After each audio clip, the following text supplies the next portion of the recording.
It is Wednesday, February 25th. Welcome into a special breaking news edition of Common Sense for the American People. Scott Jennings is here with you on Salem. We are broadcasting live from Washington, D.C. We are at the National Republican Senatorial Campaign Committee office, the Ronald Reagan building, and we are reacting today and analyzing President Trump's State of the Union address. Now, if you were watching CNN last night, you know I was in Saginaw, Michigan with my colleague Van Jones. We were at the Old Town Distillery. I want to say thank you to the folks there at Old Town for hosting us. Van and I met with 10 voters in Michigan as part of CNN's live coverage of the State of the Union.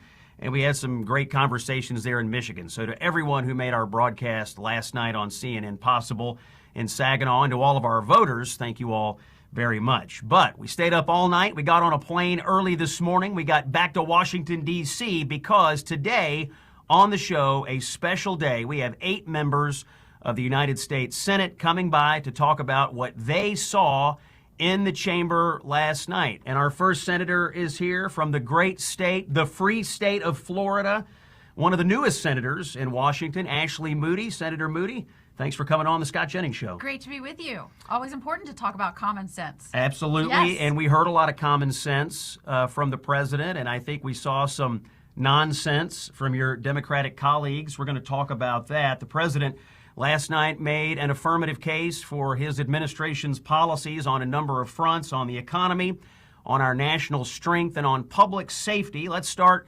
Ashley, and hear a clip of the president at the State of the Union last night. Here's clip number 1. Inflation is plummeting. Incomes are rising fast. The roaring economy is roaring like never before. And our enemies are scared. Our military and police are stacked. And America is respected again, perhaps like never before.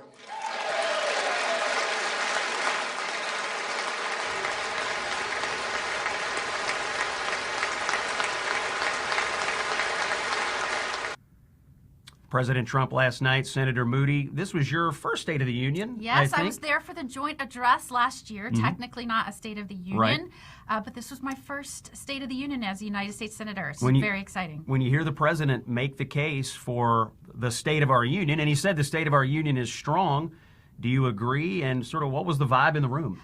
Absolutely, I agree. I also think he set a very clear direction on where he is working to take this country. It has been a serious hard right turn to get this country back on track. But what I thought he did really well and laid out very clearly for the American people during the last administration, and I can attest to this because as the Attorney General in Florida, I was fighting day in and day out against the Biden administration that was killing this country, both in overregulation, failure to enforce the law, which, by the way, the Constitution puts on the president a duty to faithfully ensure that the laws are executed. And we just watched as prices skyrocketing. We watched him destroy the economy. We watched him destroy any sense of security of the nation or stability in our communities. And so this president had his work cut out for him coming into office. Yeah. I mean, day one, he had to really get to work to undo all of that destruction that was done, and that's the best way to put it. It was destruction. And I thought he laid out, look, we still have work to do, but he laid out what we've been doing this year and put on full display. Do not fall for them when they come in here and start saying affordability and all of these things, because they drove up prices, they put people out of work, they destroyed our energy supply, and now they want to come in the first year I'm in office and start talking about affordability. They did this. He said that very clearly, and I thought that was important to say. And he also drew a very bright line on the two parties and who is standing up for who. And he made clear it's the Republican Party that's standing up for American citizens, and it's Democrats who spend, frankly, most of their time standing up for illegal aliens, or in the case of last night, not standing up. And this, to me, was the biggest moment of the speech. I want to play it when the president challenged the Democrats to say affirmatively, our highest duty is to protect Americans. He challenged them to stand up for that, and they would not. They would not do it. Let's play cut number 4. One of the great things about the State of the Union is how it gives Americans the chance to see clearly what their representatives really believe. So tonight I'm inviting every legislator to join with my administration in reaffirming a fundamental principle. If you agree with this statement, then stand up and show your support. The first duty of the American government is to protect American citizens, not illegal aliens.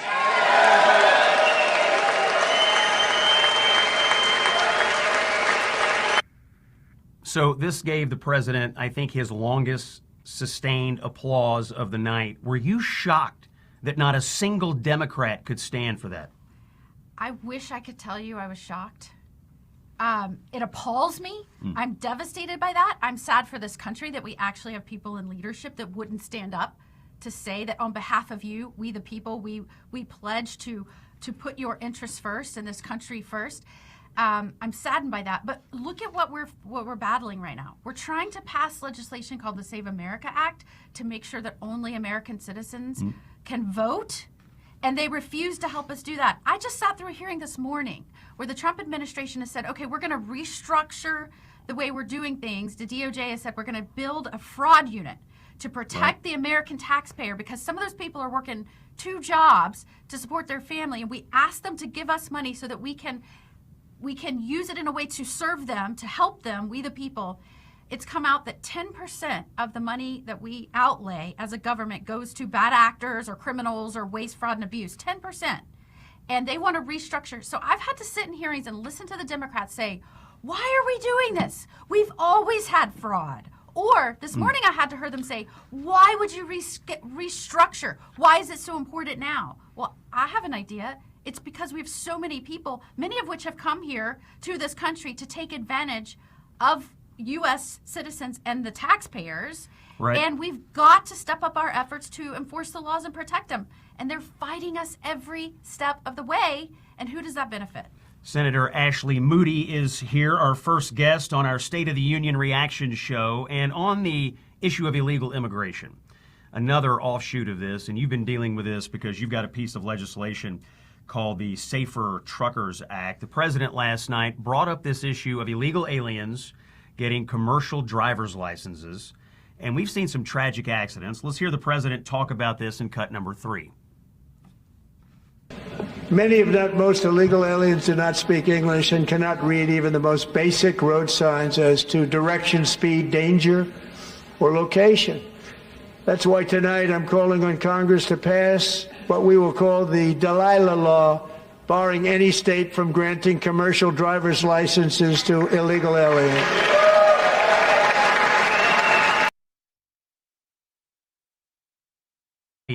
Badly injured in one of these accidents in Florida. You all have seen a number of these tragedies on Florida highways. You've been working on this issue. Now you'll be joined up with the president on it. This is such an important issue. I mean, if you put someone in the driver's seat of one of these large commercial semi-trucks, that can be very dangerous if they cannot read road signs, if they don't have the proper training. We put forward legislation that says if you are a state, you have got to ensure that you're giving those licenses only to people that are here, that they're American citizens, they're here legally, and that they can meet proficiency standards in English so that they can read signs. This seems, again, common sense. Common sense. I can't believe we even have to legislate on this. But if states want to be sanctuary states and just dole these licenses out to these large trucks that can be dangerous, like candy, they should have their federal funding yanked. We should not be rewarding these states that cannot comply and won't comply with laws to protect American citizens. It's common sense. I want to make sure it gets done. So does the president. That voice you're hearing, Senator Ashley Moody of the free state of Florida. This is 2 weeks in a row.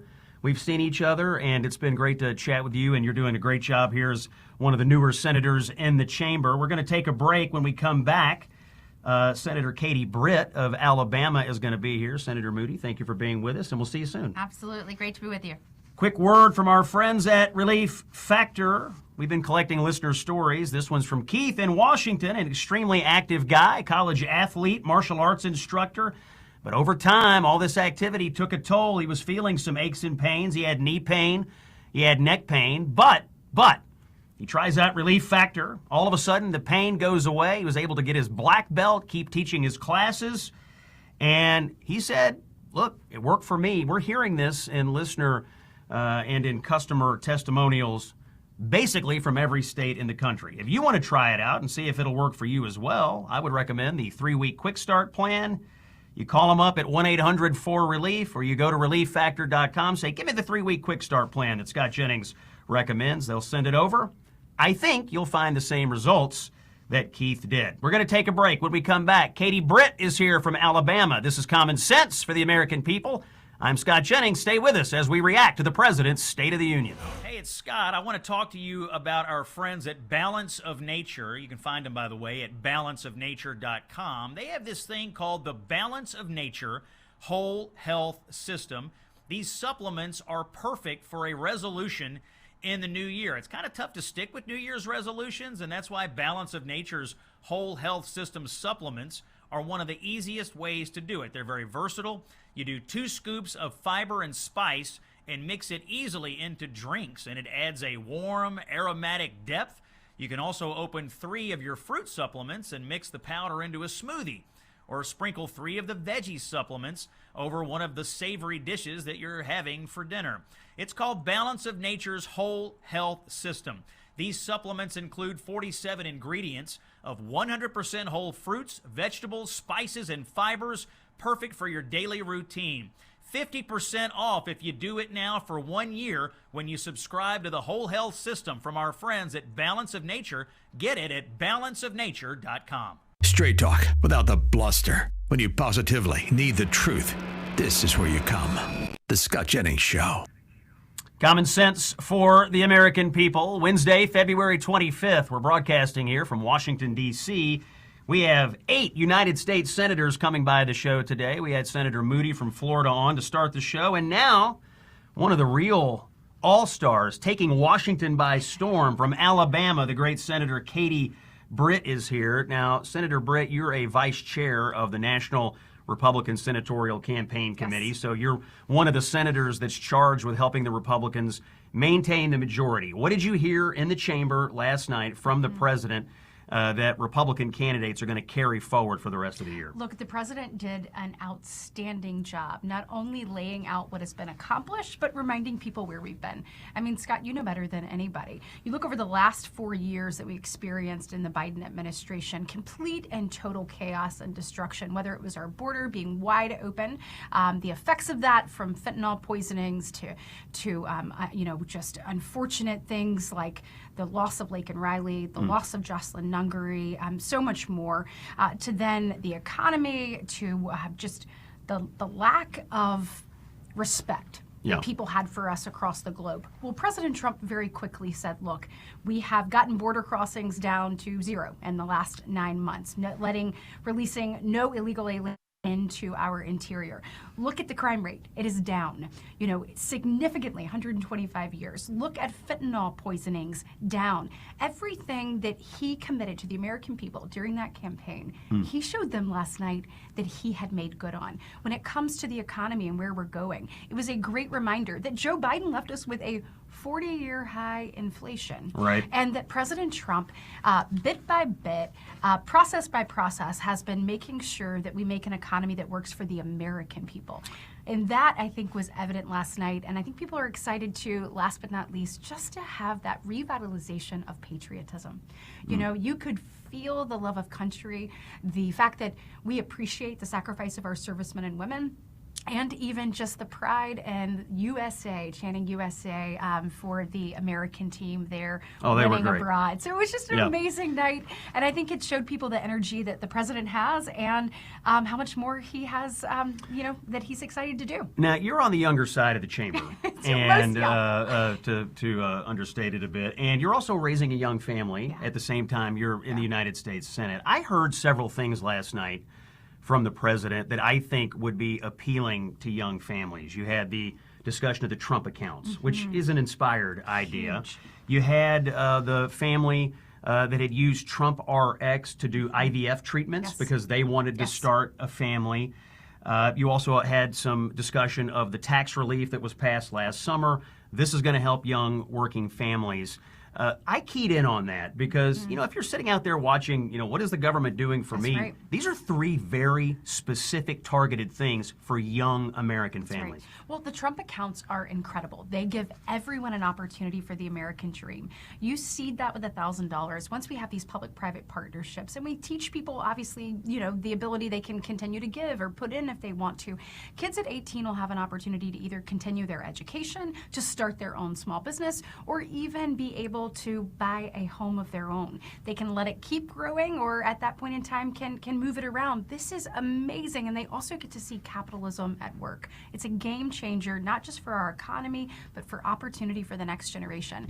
When it comes to what he's done with prescription drugs, okay, you've had everyone who's run for president probably in the last 40 years that has said, I'm going to get these down. He is the first president. The constant promise. To actually do it. And when it comes to IVF, look, there has been no more pro-IVF president than Donald Trump. He believes in the creation of life and allowing families to start and to grow. And he's making good on it by saying, I see the cost, and I am going to help bring this down. I have heard from countless people that have said thank you because they have prayed, Scott, for that family of their own, and President Trump has seen them and has made good on the ability to create a foundation for them to actually be able to achieve that. And so I'm so excited about that as well. And you just look at everything, the no tax on tips, no tax on overtime, and it also can't be understated, too, what we're doing for seniors. I mean, Scott, the no tax on Social Security or the $6,000 deduction, $12,000 for a couple, that is real money for people on a fixed income. And so from when you think about the tax cuts, the reduction in energy bills and gas prices right now, the fact that mortgage interest rates are going down, I mean, this is effectively a massive tax cut in and of itself, all in. It's a huge relief to American families across the board. I thought the president, frankly, and we have to get to a break here, Senator, but I thought he made an effective case on that. It wasn't platitudes. It was really specific actions. Nailed it. I know you have to go to a break, but child care is another one that he tackled. It hasn't been tackled since Reagan in 1986, and Donald Trump he did it, and I think he's going to continue to do more. That's Katie Britt from Alabama. Coming up, Markwayne Mullin from Oklahoma. I'm Scott Jennings. You're on Salem. Stay with us as we react to the State of the Union. He's the author of the best-selling book, A Revolution of Common Sense. Here's Scott Jennings.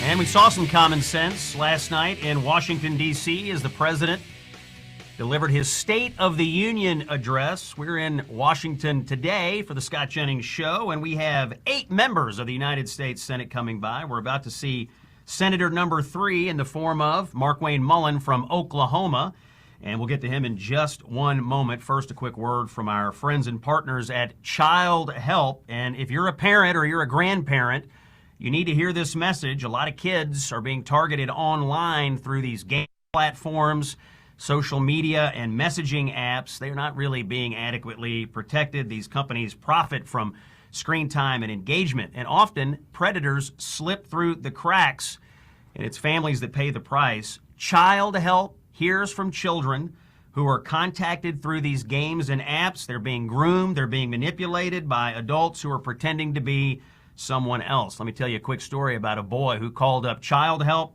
He got on their child abuse hotline, which is something that Child Help runs. He was terrified. He was ashamed. An adult that he met in one of these platforms was demanding photos and demanding that he lie to his parents if he didn't comply.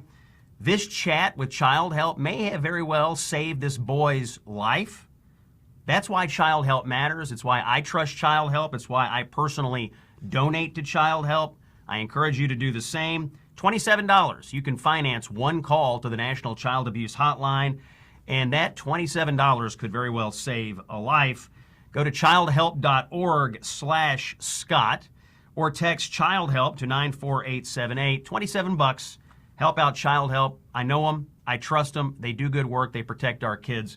I'd love for you to become part of the Child Help family. Common sense for the American people here on Wednesday, February 25th. We're reacting to the president's State of the Union address last night. In the chamber was Senator Markwayne Mullin of Oklahoma. Senator, welcome back to the show, brother. sir. Yeah. Thank you. Glad to see you. I'm just going to start here. You were there. You saw the speech. Give me your top 2 or 3 highlights of things that jumped out to you. Well, the first thing that jumps out is that I'm number 3 of 8, so I'm not the first or the last. I'm kind of offended, but I'll go past that. Listen, I was texting the president last night, and I said I think it's one of your best speeches you've ever given. He was. I think the best part of it was the recognition of the Medal of Honor recipients. I mean, yeah. For myself, I thought, wow, this is powerful. The first one was powerful, and then when he turned over to the gentleman that flew missions in World War II, in Korea, and in Vietnam, over 200 combat missions, 100 years old, and this guy was just beaming with pride, and see Melania put this around his neck. Yeah. I thought that was special, but then the way he closed it, by showing just 2 generations away how young our nation is. Even though we started in 1776, it's not that far apart. And where we came from, what we have went through, where we have been, and where we're going as a nation. I thought he closed it like a left-handed pitcher in the 11th inning of the World Series of Game 7, right? I just thought he just closed it well, and of course he pointed out the hypocrisy of the Democrats. Not willing to stand for really much of anything. Well, let's talk about that. This night of contrast. I mean, he had a forward-looking message. Night of contrast. I like that. I haven't heard that before. But it was, and one of the biggest contrasts was on the issue of crime, public safety, and the president correctly pointed out we have a murder rate 125-year low. Since he came into office, public safety is a priority, and one story that has captivated the nation is this tragic story out of Charlotte, North Carolina. The Ukrainian immigrant Irina Zarutska was stabbed to death on a train in Charlotte by, frankly, someone who should never have been out of jail, but was let out of jail due to soft on crime policies. Let's hear the president, and we'll react to that. This is cut number 12. Mrs. Zarutska, tonight I promise you we will ensure justice for your magnificent daughter, Irina.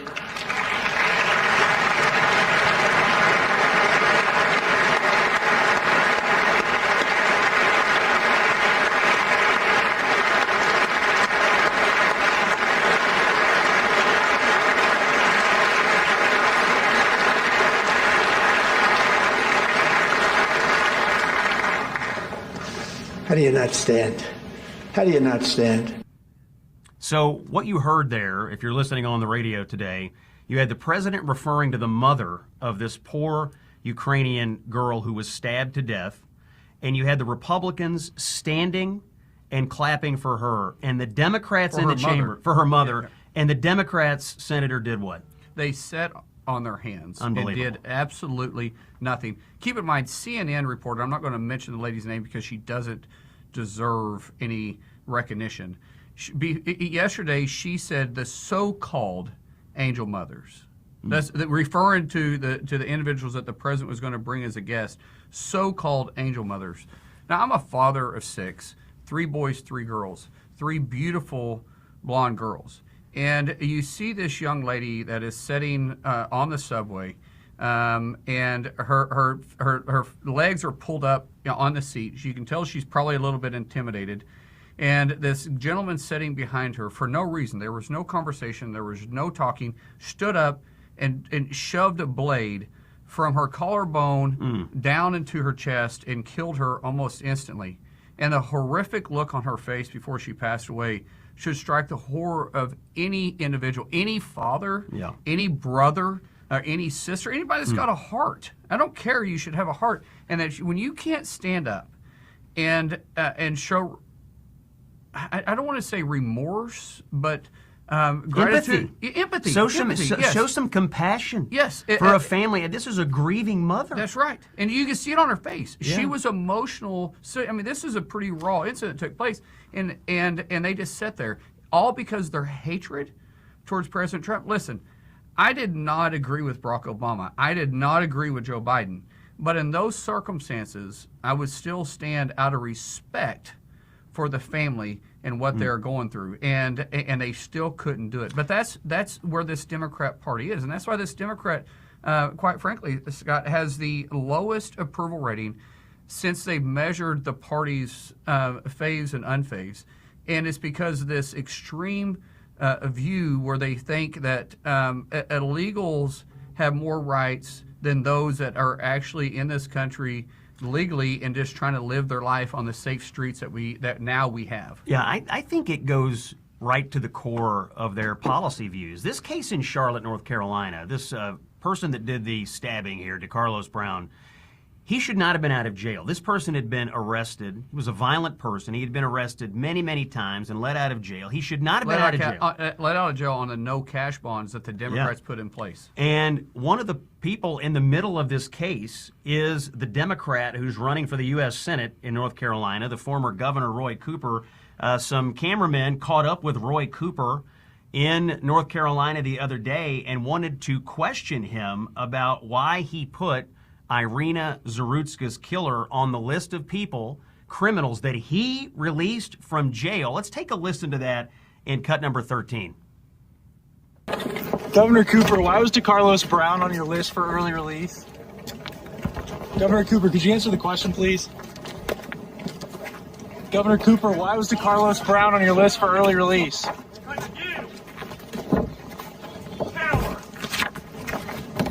Governor Cooper, why was DeCarlos Brown on your list for early release? Now, what you didn't hear there was any answer from Roy Cooper in North Carolina. This whole idea that the Democrats have gone completely soft on crime, and they are adherents to this idea that violent criminal perpetrators must be released onto our streets. I think there's a reason their approval ratings are low, and this case and others like it is part of it. Well, Governor Roy Cooper is complicit in this case. Yep. And he's complicit in the crime that's taking place in Charlotte right now. The president even mentioned this. What's happened in Charlotte?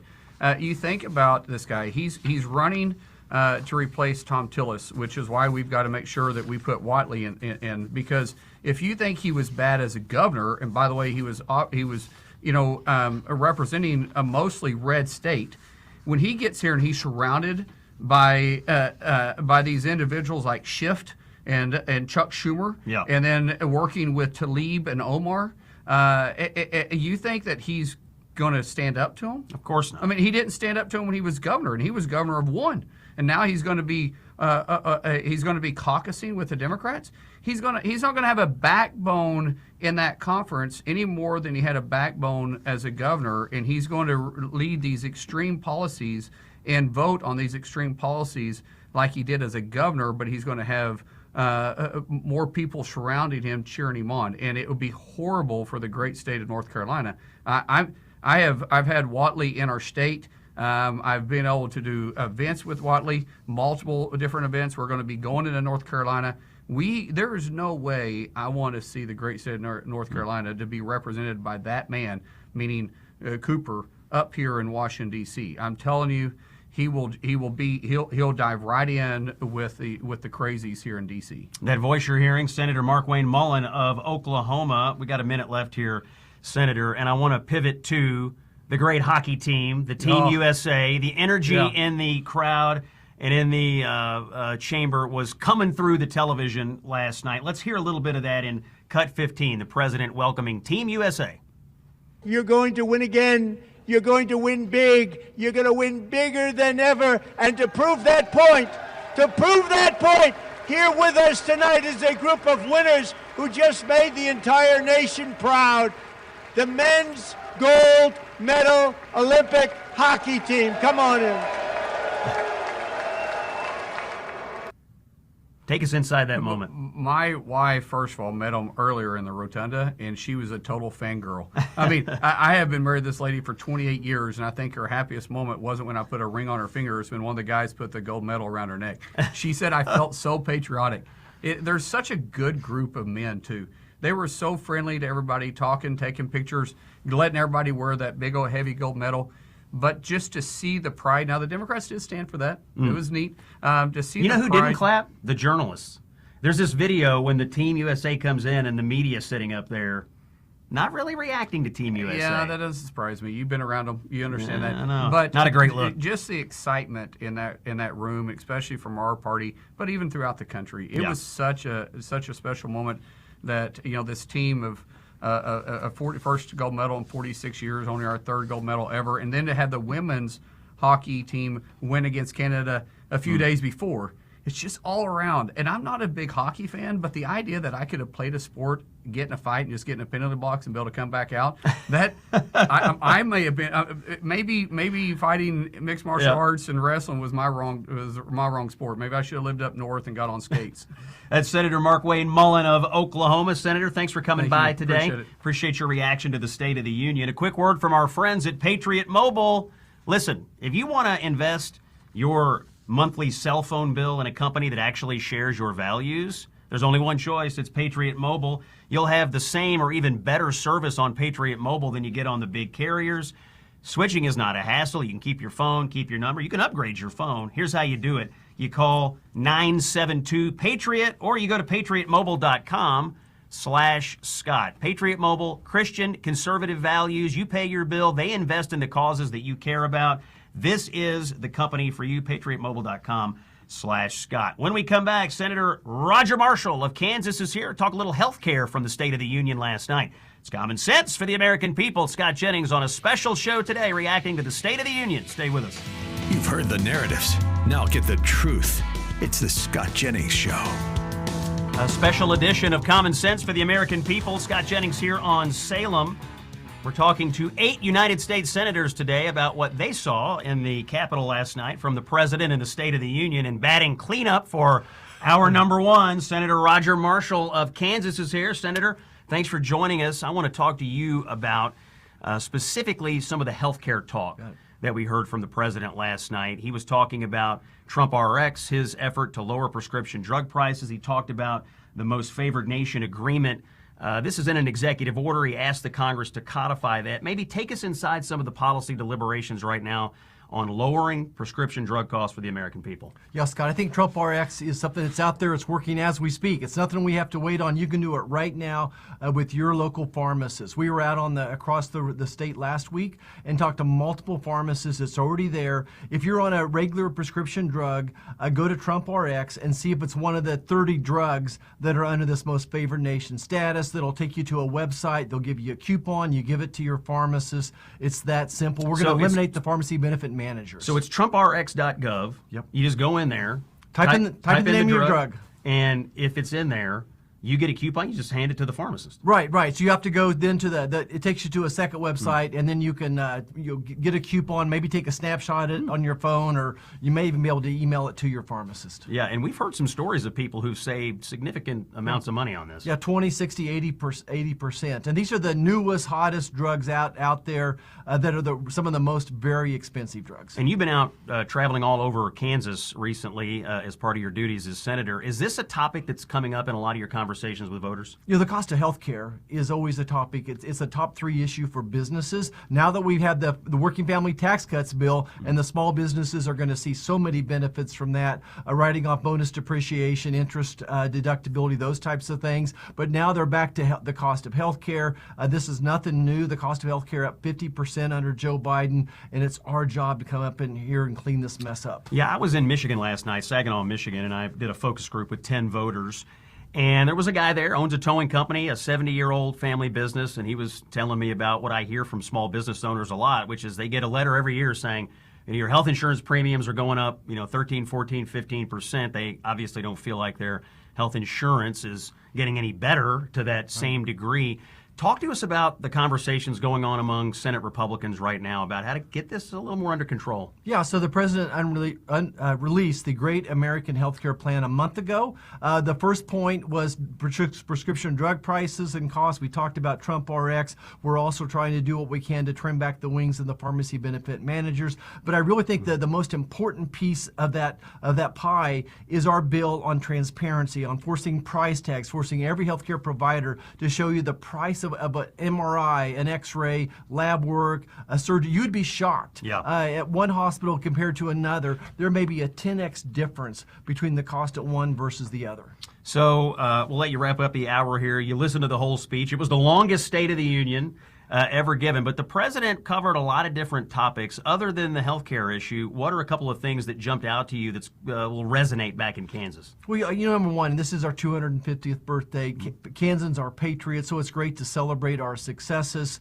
And whether that's that our border's secure or that inflation at least is under control. Last year, real wages go up about $1,400 per job. That wages exceeding the rate of inflation. Rents come down 6 months in a row as well, the lowest in 4 years. So there's lots to celebrate. And I think going forward, the SAFE Act is what's important to me right now. That 80% of Americans think that it's a good idea to show some type of ID when you vote, proof of citizenship when you register to vote. It's a slam dunk. And the question, why is the national media not asking Democrats, why won't you support this bill? And if they don't like it, let's fix it, because 70% of Democrats thinks it's a good idea. Yeah, there really is no constituency against this. If you look at the polling, overwhelming numbers of Americans, Republicans, Democrats, people of all ideological stripes think it is a good idea to show ID. It's really just the Democratic leadership in Washington. Right. And, look, I mean, there's some connective tissue here. They do everything they can do to keep 20 million illegal immigrants in the country. And they're doing everything they can do to keep people from having to show an ID in our elections. I think most people see the connection here. Yeah, the only reason that's logical why they would want 20 million people to come in here illegally is they think someday they're going to be voters. It'll change the electoral map, among other things. But we need to hold them accountable here. I would end the filibuster in order to get the SAVE Act across the finish line. We'll see what happens. You would end it, or you would just change the rules and go to the talking filibuster? Whichever one it takes. I think this is that important of an issue that whatever it takes to get it across the finish line. But meanwhile, we need to hold them accountable. We need to ask every one of the Democrat senators, why won't you vote yes on this? That's Senator Roger Marshall of the great state of Kansas. Hour number 1's in the books. Hour number 2 coming up. 4 more senators coming by. We're reacting to the State of the Union here on Salem. Stay with us. It is Wednesday, February 25th. You're listening to a special edition of Common Sense for the American People. I'm Scott Jennings reporting from Washington, D.C. for Salem.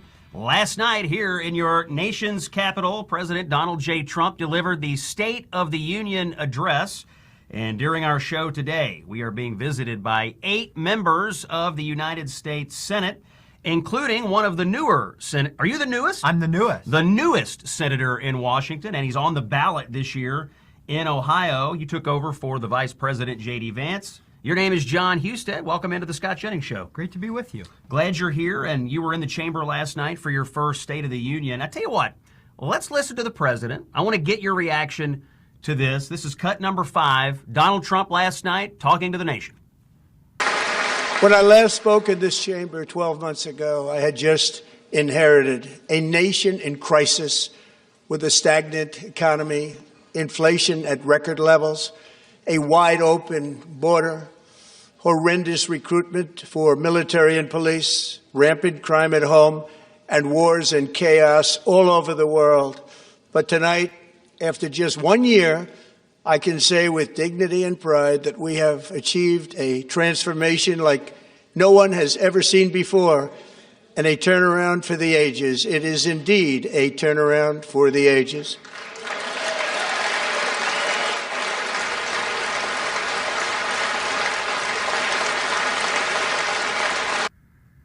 That seemed to be the branding for the speech, Senator Husted, a turnaround for the ages. Did the president do enough to describe to the American people the deep, deep hole that he found our economy and other aspects of our country in when he took office just a year ago? Well, he mentioned the fact that we had 9% inflation at the peak under Joe Biden, and now it's less than 3%.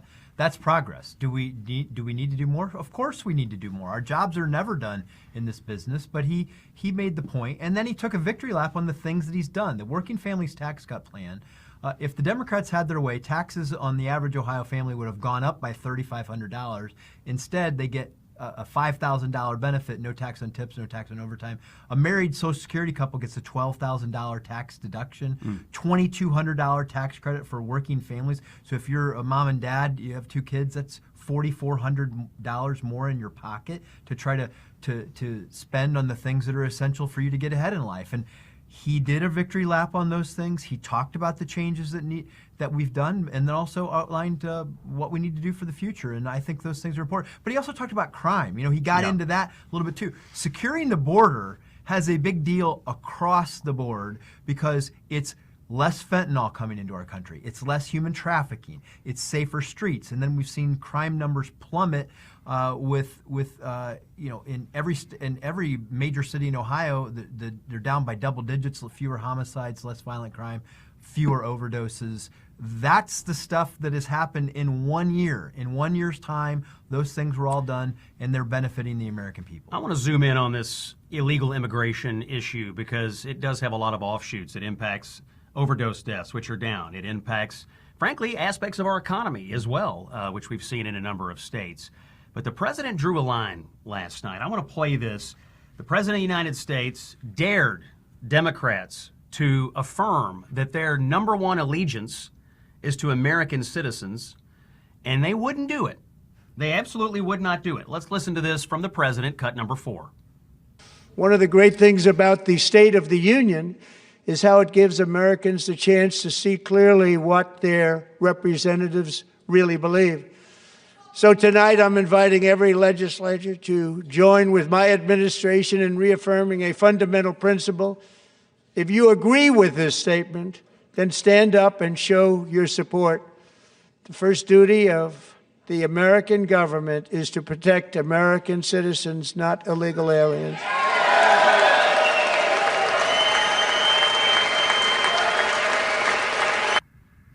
Now, this generated long, sustained applause, but only from the Republicans.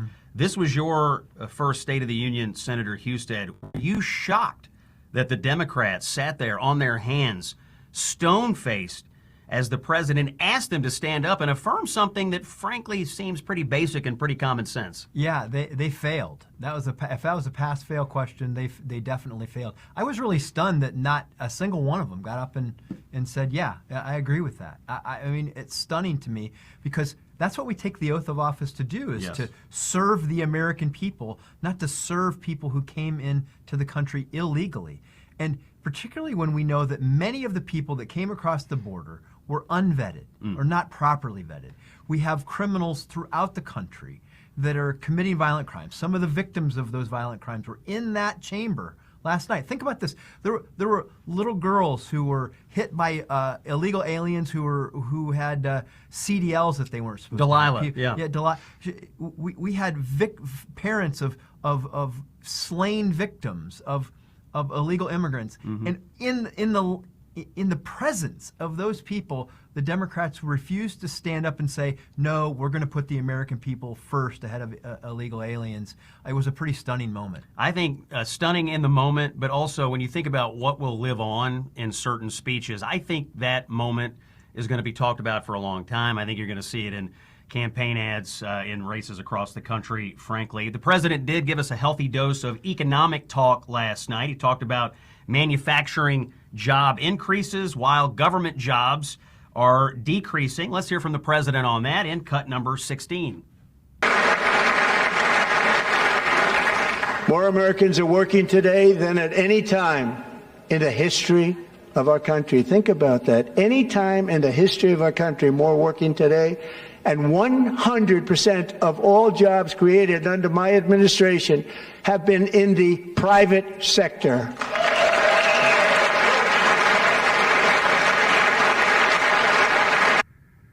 This is kind of a key thing, Senator Husted, because under Biden, some of the job production that they always touted, these were government jobs. The government was growing. Under Trump, we have the smallest federal government since 1966, but we are seeing big increases in private sector employment. You're on the ballot in Ohio. I assume this is going to play for your constituents. Yeah, that's part of the America First agenda. We want more made in America. Ohio is the place where you make things.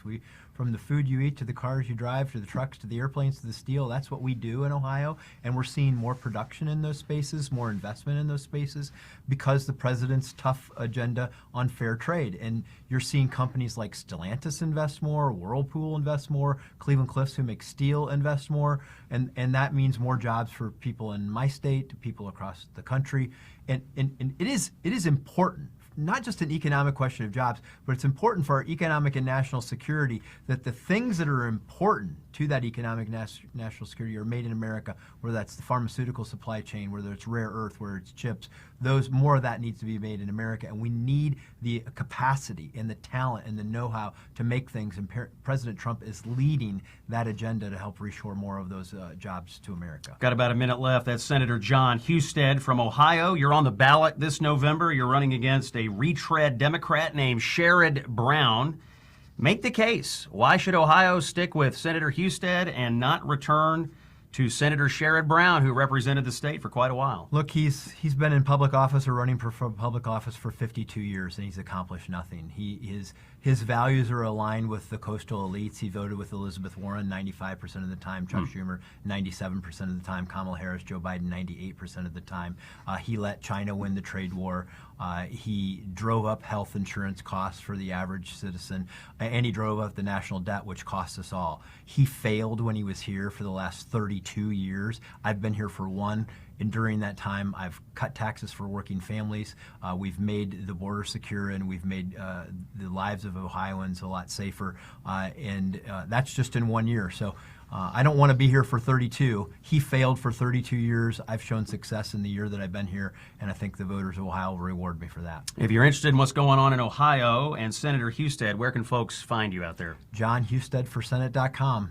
All right, that's Ohio Senator, the newest Senator, John Husted. He is from Ohio. He's on the ballot this November. He was in the chamber last night with President Trump. Thanks for coming by the show. Great to be with you. We're going to take a break, but first, a quick word from our friends at Relief Factor. You know, we've been collecting testimonials from customers around the country. This one comes in from Tom in Texas, 85-year-old Tom, 85 years old. Pain had finally caught up with Tom. He was not able to ride his bike. He was not able to fly small aircraft as a flight instructor. That's what he liked to do.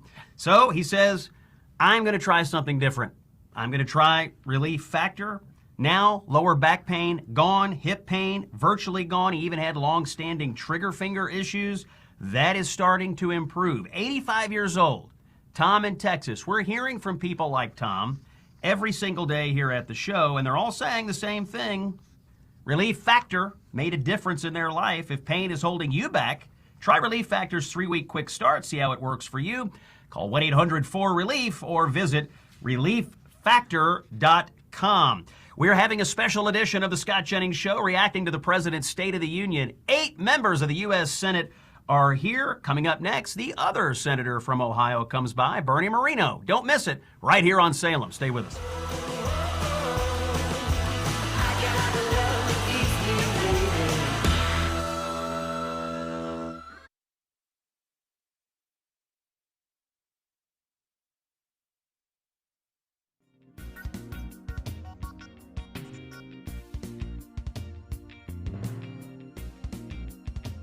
You do a great job on your little panel. Yeah, as soon as I get the clips, I love it. As soon as I finish this, I got to go over there and knock some heads this afternoon. See you guys. The Scott Jennings Show on the Salem Radio Network will return from break in 4 minutes. There he is. Oh, double Ohio? Double, yes, back to back. Back to back.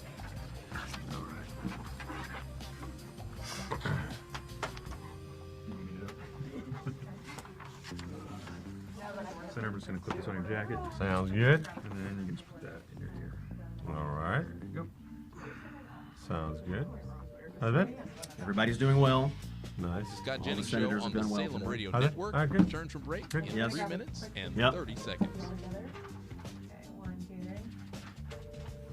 All right. I think we got 5 minutes. I think let's just stay focused on politics. Let's talk about the map. Okay. The president last night gave a speech. Obviously, holding on to the U.S. Senate is paramount. Maybe walk us through some of the key races from your perspective. I just talked to Husted about his race. Talk about Maine, North Carolina, Scott Jennings Show Georgia, on Michigan. the Salem Radio Network Georgia's the returns harder from one. break Texas in is the harder 3 one. minutes. Two tough ones.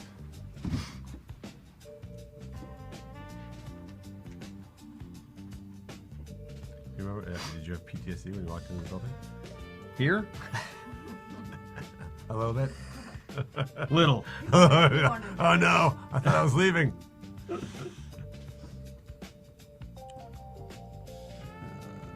Scott Jennings Show on the We haven't Salem missed Radio anything here, Network have we, will this return from afternoon? break in 2 minutes and 30 seconds. Boy, Trump getting them to sit there when he Oh, my asked them God. to affirm their said- allegiances to the American people, and then having Omar and Tlaib screaming at him. And this, I mean, you couldn't have asked for a better split screen. And he didn't take any of the bait to go further. You know what I mean? He stayed on script. His Yeah. speechwriters had a great night. They did. He was basically, and he even effectively, you know, took it easy on the Supreme Court. He didn't really. That was probably the most uncomfortable part where he like a little bit, but You could tell he wanted to unleash. Oh, he wanted but he to. put it He down did. inside. He did. You can tell he got coached heavily on that one. But his speechwriters were like, man, our speeches sound great. That's right.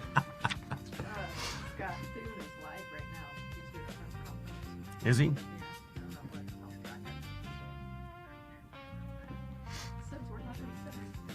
Do we have The it? Scott Jennings Show on the Salem Radio Network will return from break in 1 minute and 30 Oh, seconds. I can bring it up. Yeah, I can bring it up. We're not missing any other breaking news today, are we, Jared?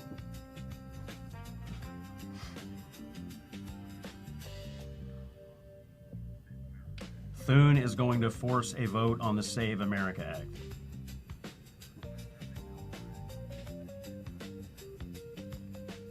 You hearing anything on The Scott Jennings Show on the Salem Radio Network. I might just start there. return in 1 Say Senator minute. Thune's having a press conference, but he's committed to the SAVE Act. What's the latest? Let's start there.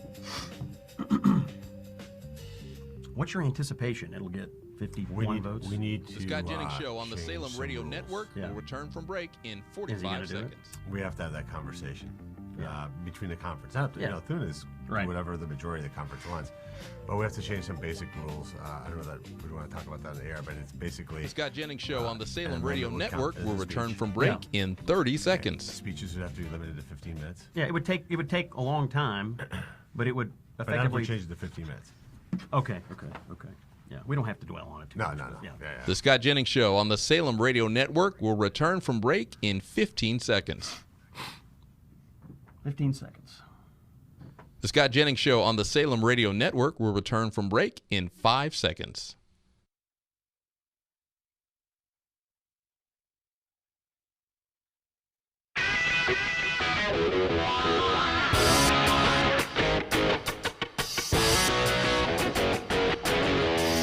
Saving Western civilization, one busted leftist narrative at a time. It's the Scott Jennings Show.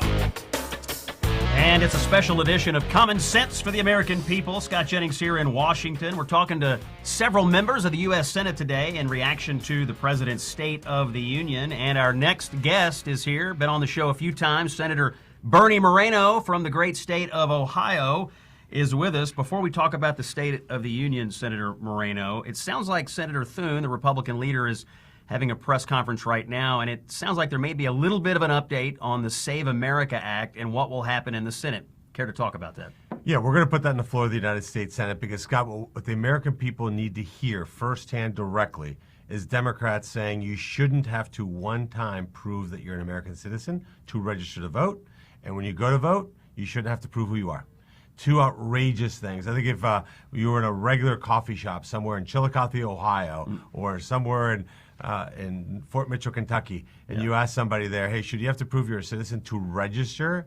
And should you have to show your ID? They'd say, of course. This is common sense. Let the Democrats make the case that it's not. And still to come on this conversation, there'll have to be some internal conversations among the Republicans about how to possibly change the filibuster rules in the Senate to stop the Democrats from blocking it, but those conversations are still to come. Yeah, absolutely. And again, we're going to put some common sense guardrails in place that doesn't change the tradition of the Senate. We're still the most deliberative body on earth that, quite frankly, today doesn't really debate. So we're going to actually try to make it much more of a deliberative body where you see your elected leaders debating each other real ideas. I did that earlier today. I debated Ron Wyden on a very simple bill. It said that if you're on welfare, you shouldn't be able to send money overseas. Ron Wyden said that's racist, to which I reminded him I'm an immigrant, and I find it racist that he thinks that immigrants come here to be on social welfare programs. All right, Senator Moreno, you're very involved here at the National Republican Senatorial Committee. You're very acquainted with the electoral landscape for the fall. A couple things. Number one, did the president give the Republicans the message to run on for this November, and maybe run through a couple of the key races that the Republican Party really needs to win this November to hold the Senate majority. He absolutely did. I mean, he hit a home run. You hate to compare it to other speeches, but in my opinion, it's the best State of the Union speech he's ever given. I think he struck the perfect tone of just truly loving America. Having Americans realize, you know what, at the end of the day, this is an amazing, amazing country. Eric Slover, I mean, what an American hero. Incredible. It also highlighted, too, the sadness and despair and just total lack of joy from the Democrats. I mean, it's just two very sad people just heckling the President of the United States. Oh, when he couldn't get the Democrats to stand up to affirm that their allegiance is to American citizens, and then he has Omar and Tlaib screaming at him. I mean, from a Republican or a conservative perspective, Trump, you couldn't have asked for a better split screen than that, just as a messaging device coming out of the speech. No question at all. And the stories are great. He told the stories perfectly. And at the end of the day, we now understand what the messaging is going to be going into the midterms, which is we saved this country. This country is going to go down off the cliff. President Trump saved it. We're working on safety, security, and prosperity. If you look at the races, let's start with Maine. Susan Collins is a very effective senator. By the way, your listeners would be surprised to know that she actually votes with Republicans more than your senator in Kentucky, Rand Paul, and she's actually with us quite a bit. But she represents Maine.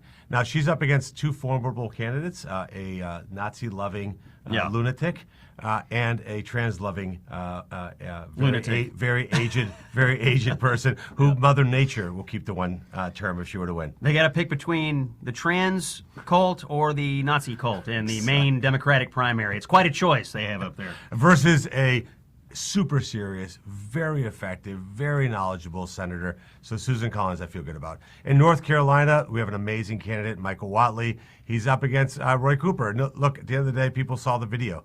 That Ukrainian girl who came to America to seek refuge was killed because of Roy Cooper's policies. He let that lunatic out on the streets. He'll do more of that. Michael Whatley would never make that happen. That race is going to turn on public safety. I think that Charlotte story outraged people in North Carolina. I mean, it outraged people across the country, but Roy Cooper as governor let a bunch of dangerous people out on the streets. Absolutely. Then we turn our attention to Michigan, the state just north of us that we beat in football.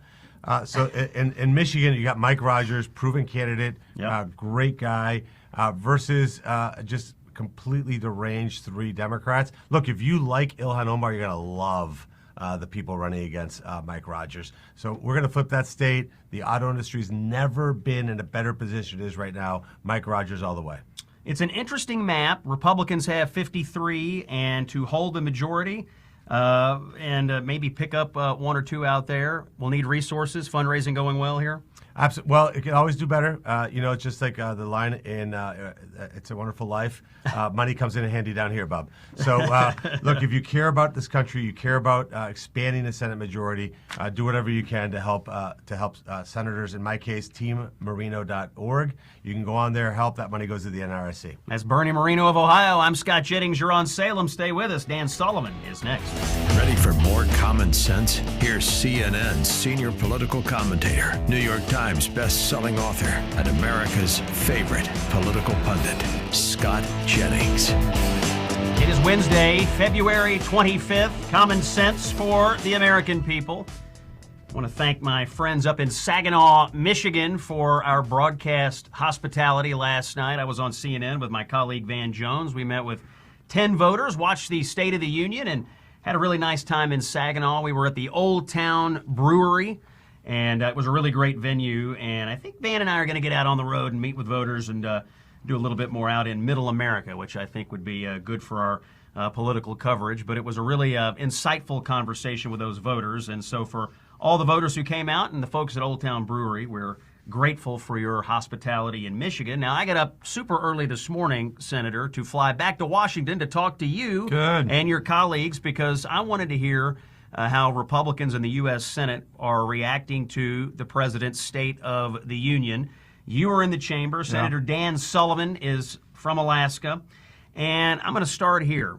Give me an idea. What was the vibe in the room? What were a couple of things that jumped out to you about the president's performance? Well, look, the vibe was great, Scott. And by the way, we got to get you and Van Jones up to Alaska. Right? We would do it. You would have a great time up there. Yeah. The vibe was great, but I would say most importantly, what I loved about the speech was the optimism and the discussion of really it's all about the American comeback. The president's first line was "America is back," right? And then he reminded us what we're back from. High prices of the Biden administration, open borders, 11 million illegals, crime that was rampant, attacking American energy, a weak military that couldn't even recruit enough soldiers, sailors, airmen, and Marines to stay strong. All that's in the rearview mirror. It was about optimism. It was about the American comeback. And here's the other thing I loved about it. It wasn't just about our nation coming back. It was about the stories of individual heroes coming back, right? And overcoming adversity and how they had triumphed. And it was the hockey team, 2 Medal of Honor recipients in one night. It was great. I loved it. Well, there was some optimism in the room, mostly from the Republicans. I didn't detect a lot of optimism from the Democrats. In fact, I saw a lot of stone faces. I saw them sitting in their seats, refusing to stand up for, frankly, very easy issues. They wouldn't stand. You know, the president asked the Democrats, could you just stand up and affirm that your highest duty is to protect American citizens? Yep. They wouldn't stand up for that. They had the mother of Irina Zarutska there. They wouldn't stand up for that. It was really kind of shocking to me.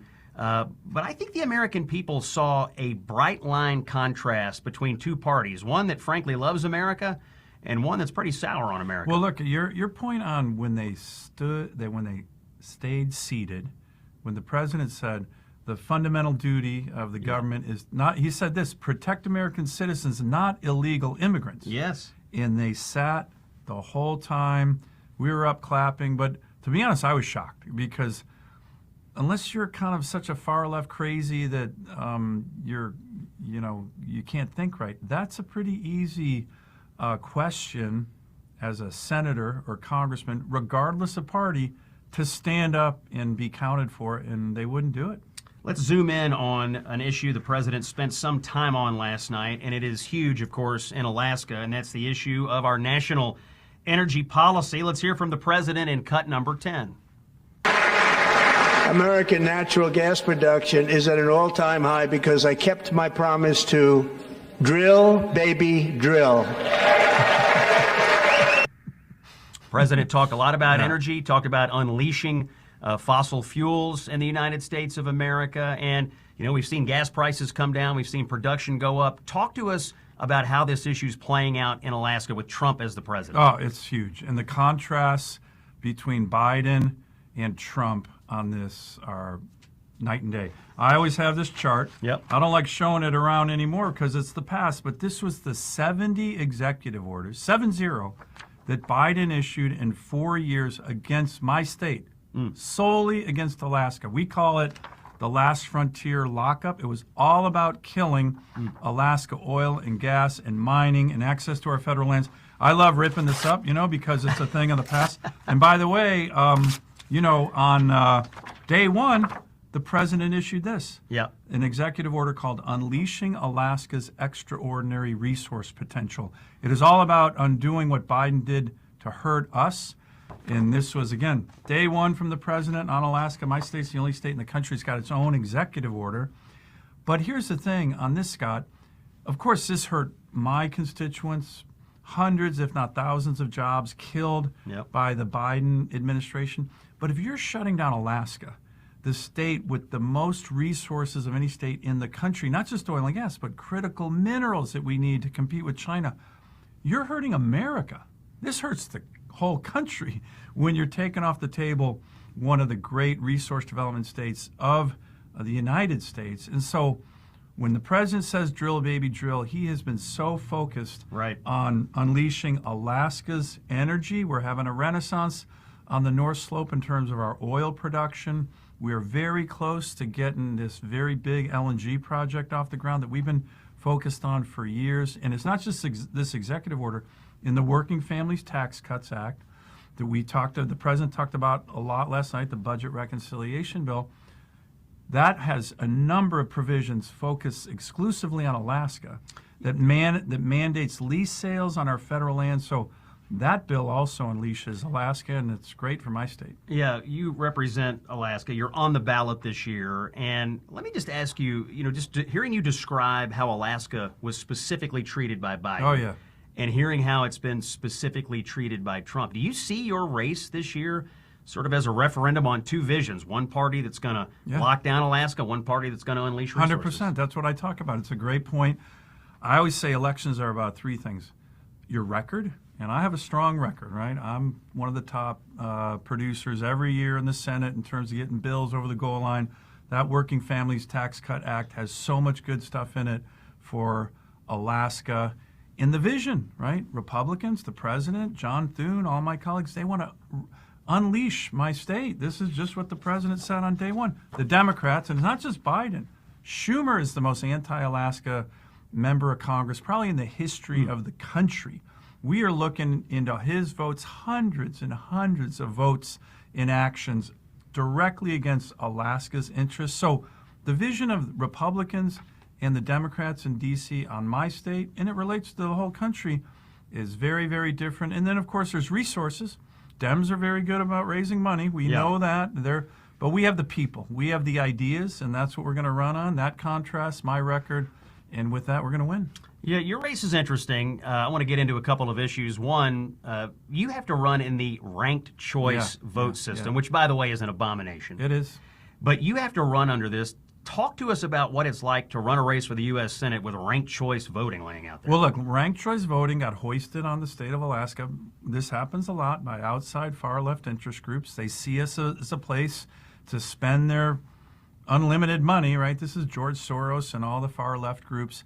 And they hoisted this on the state. They spent millions and millions of dollars on a statewide referendum to get it on the ballot, and it's very confusing. It's Alaskans don't like it. It's dropped voter turnout significantly, but it's a jungle primary. It's the top 4 vote getters, and then you go to a general election, and you rank the different board members on the ballot, and the guy who gets the least amount of votes, his voters kind of get to vote again on the remaining 3. It is very confusing.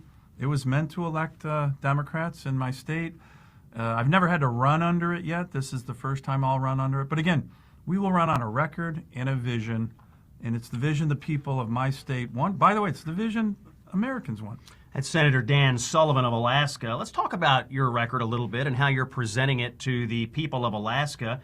Here's one of the latest advertisements in the campaign, cut number 14. Dan Sullivan promised to put Alaska first. He delivered. Alongside President Trump, Sullivan unlocked nearly 30 million acres across Alaska and $17 billion in new energy revenue. He delivered the largest Coast Guard investment in history, upgraded Alaska's aviation safety, secured $1.36 billion for Alaska's rural health care and hospitals, and not $1 was cut from Alaskans' Medicaid benefits. Sullivan delivered military pay raises, $284 million in new military construction, and over $25 billion for President Trump's Golden Dome initiative, protecting Alaskans. Dan Sullivan's Alaska comeback is just getting started. Tell Dan Sullivan thank you for putting Alaska first. There's the argument about what you're talking to the people of Alaska. And this is a state with a long tradition of valuing leaders in Washington who can deliver directly for the people of Alaska. Correct. And look, again, that's what we're going to run on. My opponent had 2 terms in, my Democrat opponent, 2 terms in the House and never got 1 bill passed, right? That's not my record, right? That ad, I appreciate that ad because it lays out the myriad of issues that we have focused on. Energy, of course, national security, healthcare. And here's the other thing, and trust me, I'm going to let people know. I had my big annual speech to our Alaska legislature last week. The Democrats in the Senate, led by Schumer, opposed every single one of those good provisions for Alaska, for our Coast Guard, for our troops, of course, for energy. They love shutting us down. So again, this is a very different vision of where you want to take the state, certainly for me. But I think this race is going to play into a national narrative of these are the things we want to get done for America. Rebuilding our military, unleashing American energy, having the largest investment in rural health care in American history, The one I love, I chair the Coast Guard subcommittee. Yep. And we in the Working Families Tax Cuts Act got the biggest investment in the Coast Guard in American history by far, $25 billion to rebuild our Coast Guard. A lot of that's coming to Alaska. We have the biggest Coast Guard stations in the country. We have more coastline for the Coast Guard to protect than the rest of the lower 48 combined. So these issues really matter to my constituents. We've got about 30 seconds left here. Coast Guard and DHS in the news right now. The Democrats have shut down the Department of Homeland Security. Do you think we're going to see them relent on this anytime soon? It does impact your state. I certainly hope so, because a lot of people are missing the big issue here. The Democrats are now back in their mode of defund ICE, which to me makes absolutely zero sense. They're always coming after our heroic law enforcement. But this Homeland Security shutdown doesn't touch ICE even that much. ICE has a lot of money to continue from the budget reconciliation bill, the Working Families Tax Cuts Act. This primarily shuts down the Coast Guard and FEMA.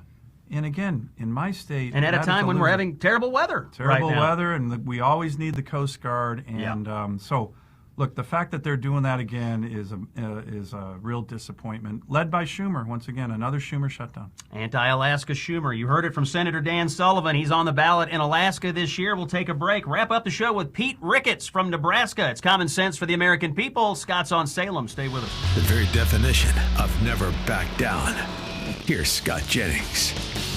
Rounding out the show here on a special edition of Common Sense for the American people. Scott Jennings here in Washington, and this is our 8th of 8 United States senators coming by to react to the president's State of the Union last night. This is Senator Pete Ricketts of the great state of Nebraska. Senator, glad to have you here in the studio. I know an issue that you care about deeply is this issue of rooting out waste, fraud, and abuse in our government. The president went right at the fraud that's being uncovered in Minnesota last night. Let's hear from him. And I want to get your reaction. President Trump on fraud, cut 11. But when it comes to the corruption that is plundering, it's plundering America. There's been no more stunning example than Minnesota, where members of the Somali community have pillaged an estimated $19 billion from the American taxpayer. We have all the information. And in actuality, the number is much higher. So we have billions that's already been uncovered in fraud in Minnesota. We know it's in California. It's a number of states.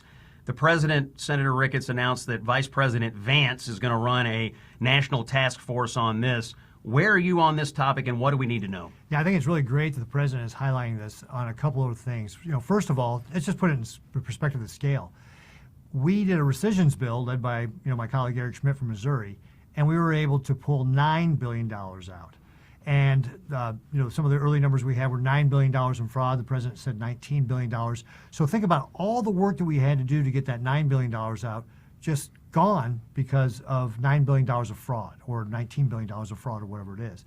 And part of this is the Democrats are actively opposing our efforts to rein in this waste, fraud, abuse. When we did the reconciliation bill last year, we had a lot of things that would actually help get at the fraud, say in Medicaid, and the Democrats would block those things and say, no, we're not going to let you do these things because they don't want to actually stop the fraud that's going on there. So that's part of what the vice president's going to be up against, is that you've got an active Democrat machine that is pushing back against our efforts here.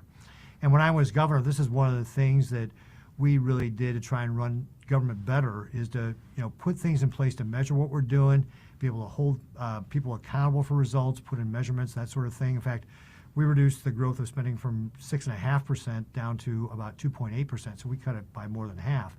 And by doing that, we were able to really fund our tax relief, fund our roads, all the things that we want to do, to the investments we want to make, and giving people back their money because we were doing those things. So I'm really excited about this opportunity. And of course, we had the Doge effort with Elon Musk. He had covered a lot, or just highlighted a lot of this stuff that was going on. I think there's huge opportunity in the federal government to be able to do more. I know you're close to Vice President Vance, and this is a big job. The idea of trying to get your arms around the fraud we know about, plus all the things we don't know about. I'm sure there's something going on in virtually every state, particularly blue states out there. What's your advice to him? Where to start? how to sort of get your arms around this problem and really bring it out into the light for the American people. Well, I think there's a couple of things they ought to do. First of all, start with us in the U.S. Senate. We've got the Doge Caucus. Joni Ernst is leading that caucus, but I'm a member of that caucus. She's putting together already a package of anti-fraud legislation that we want to push. Maybe we can get that done in a reconciliation package, so we wouldn't necessarily need Democrat votes to get that done. So that's one opportunity. I would say also then, look, open up a whistleblower line, right? Have people in the federal government start telling you about where they see the fraud. Start looking at some of these independent journalists, like Uncover the Ones, the fraud in Minnesota. Right. And start, the part of the problem with the federal government is that it's just so used to doing things the way it's used to doing things. You got to get outside that mode, because a lot of the people just won't even see it for what's happening in front of them, won't even think about it. You got to get new people looking at this, like Elon Musk did when he was looking at it, to be able to start saying, oh, hey, it doesn't make any sense for us to send a check out the door and not know who asked for the money and not know what a budget is supposed to hit against. I mean, that's just the kind of stuff that's been going on for years, but nobody said, that's just a dumb thing to do. Why are we doing that? Senator Pete Ricketts is from Nebraska. We've got about 30 seconds. You're on the ballot this year. You're running against a man named Osborne who tells people he's an independent. He's really a radical leftist, posing as an independent. Give us 20 seconds on this race. Why should people in Nebraska reject Osborne? Well, Dan's a fake independent because he's getting all his money and all his positions are the Democrats. So when he ran against Deb Fischer in 2024, the Democrats spent $38 million on him, and then he pretended like he didn't know who Chuck Schumer was, even though Chuck Schumer gave him nearly $4 million of that money. He's really trying to pull the wool over the eyes of these voters. Exactly. But you're not going to let him get away with it. Not at all. No. He's got the same. He wants to raise taxes. He wants boys to play girls sports. All that. Senator Pete Ricketts of Nebraska. We're done here in Washington. Thanks to the 8 U.S. senators that came by. And thanks again to the folks in Saginaw, Michigan for having Van and me up last night. That's our State of the Union coverage. More tomorrow. Scott's out here on Salem. Thanks for listening.